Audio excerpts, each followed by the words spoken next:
Hello there. Well, you won't have to work anymore.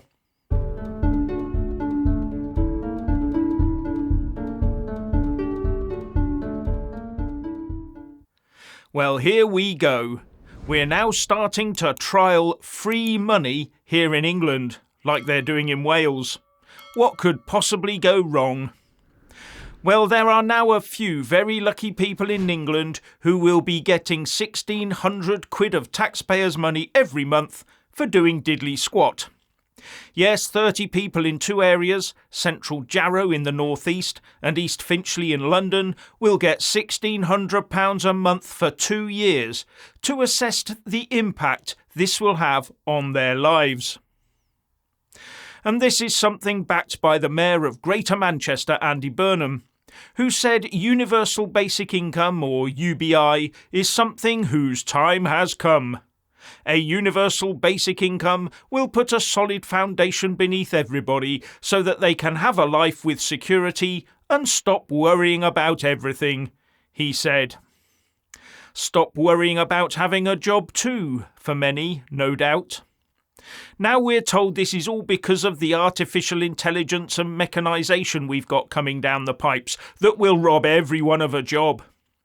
In the same way that electricity, production lines, computers and word processors were designed to make our lives easier and give us much more free time to engage in writing poetry and appreciating museums, theatre, opera and the arts.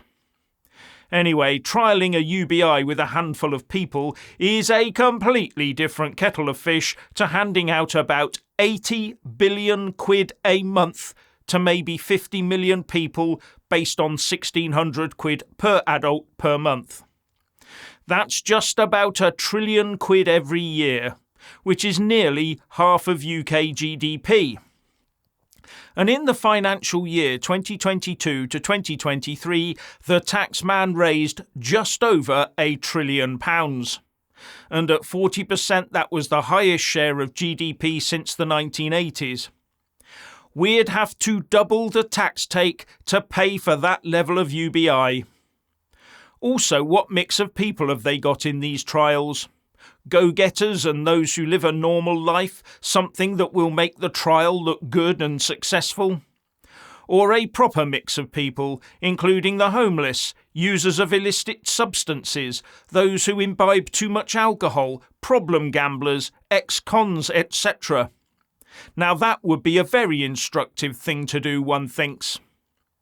Anyway, that's £1 trillion that would have to be found from somewhere, and the source of that will have to be those deemed as the wealthiest, of course, and the mega corporations that are based here for tax purposes. And I have heard of discussions around somehow taxing the machines that society uses. But if we hand out UBI, we will very quickly be requiring mechanisation.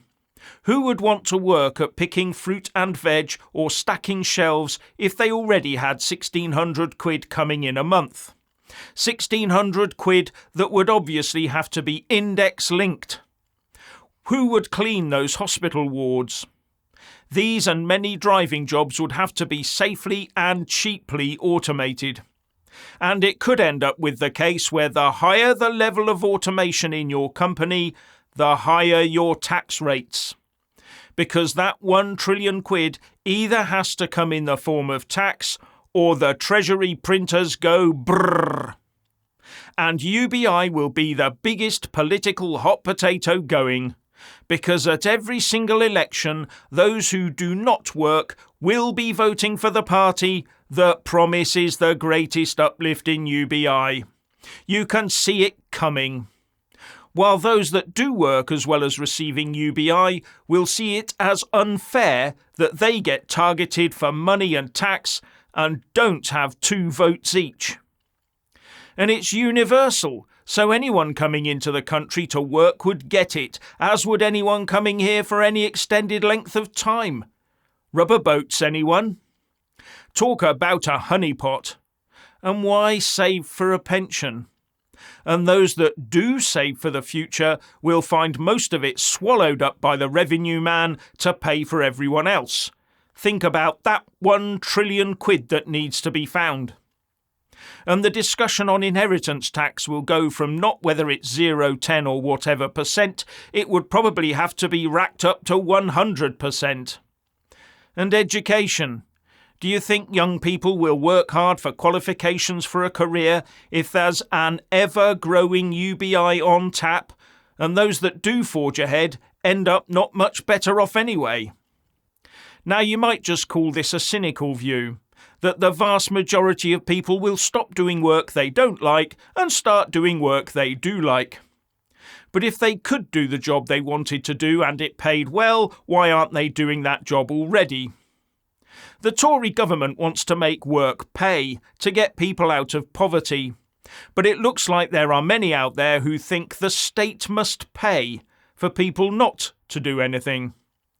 But it would be a great way of bringing in a central bank digital currency, and there's a public consultation on introducing one in the UK running right now until the 30th of June, where it says things like, it can't be fully anonymised because of crime, and that the Bank of England and the Treasury haven't made a decision on it yet, but they have to keep looking into it just in case, as if they haven't already decided that it is the way ahead.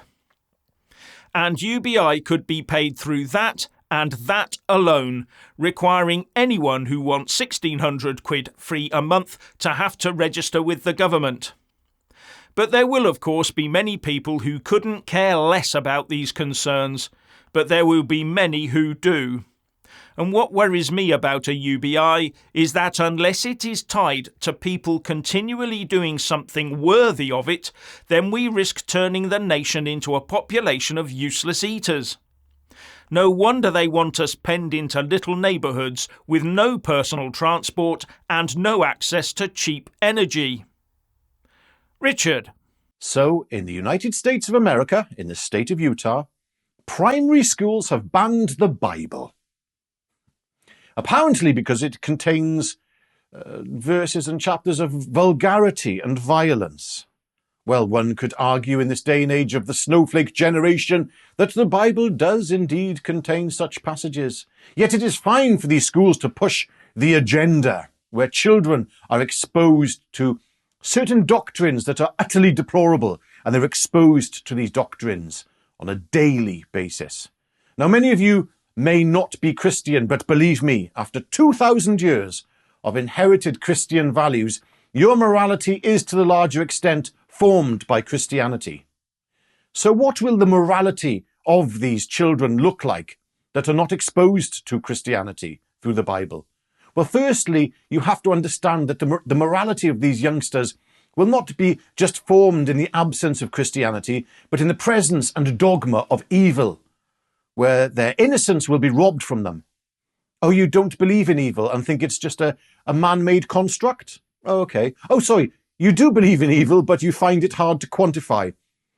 In a secularist world, evil is still referenced by most people from their inherited Christian values, regardless of their status of faith. But you really need to look back towards the pre-Christian European pagans, Romans, and ancient Greeks for referencing evil outside of a Christian context, where lives, and especially those of children, held far less value. There are pits strewn across Europe filled with mass sacrifices to appease those gods. So, evil in the absence of Christianity is more abstract, and what we call evil, they called good, especially when it comes to the treatment of children. Yes, of course there are other faiths to reference for morality in the modern age that have little to no influence from Judeo-Christian values, but I'm afraid I'm unable to truly debate them on this platform and their potential for evil. So I ask you to look at the modern progressive morality and agenda. And that agenda mirrors the morality of the ancient Greeks and the ancient Romans. The gods of old, you see, are returning. And if you know of their true origin, you would know that the Bible is needed in primary schools now more than ever. And it is because of this need for the great book that I am not surprised it has been banned. Quite the opposite. This has been a long time coming. And I know the season in which we live. If you want to know what vulgarity and violence looks like, just tune into your average children's television program on the streaming services, where subtle messages form the morality of our young. Once again, I am unable to say more on this platform without bringing down the wrath of the lobby and the ghost in the machine. Has evil been done in the name of Christianity? Of course! History is littered with it. But the difference is the evil done in the name of Christianity has nothing to do with the message of the Gospels, which sets a clear code of conduct and belief. A code of conduct that other faiths lack, and it is that code of conduct that formed Western morality, well, up until now. I do not speak as someone with no life experience or experience of other faiths. In my youth, I think I was every denomination of every religion in my search for the truth. Yes, I was a pagan, Reiki master, Hare Krishna. No, you don't want to know about that. That was a long story. I looked into them all, and that is why after my years of experience, I urge you to open that book, the book, once again. That book which will soon be completely banned. You may find that the gospel mirrors much of what you already believe. Now ask yourself if you would like the idea of a world with that part of your own morality, your own personal morality removed. Anyway, what do you lot think about what has been said in today's video? And don't forget to tune in early tomorrow afternoon for Jeff's first video of the day, where he will inform you of things that you need the knowing of. And I will see you again tomorrow evening, along with Jeff, at the appointed time of 7 p.m. And yes, I'll see you then. Take care.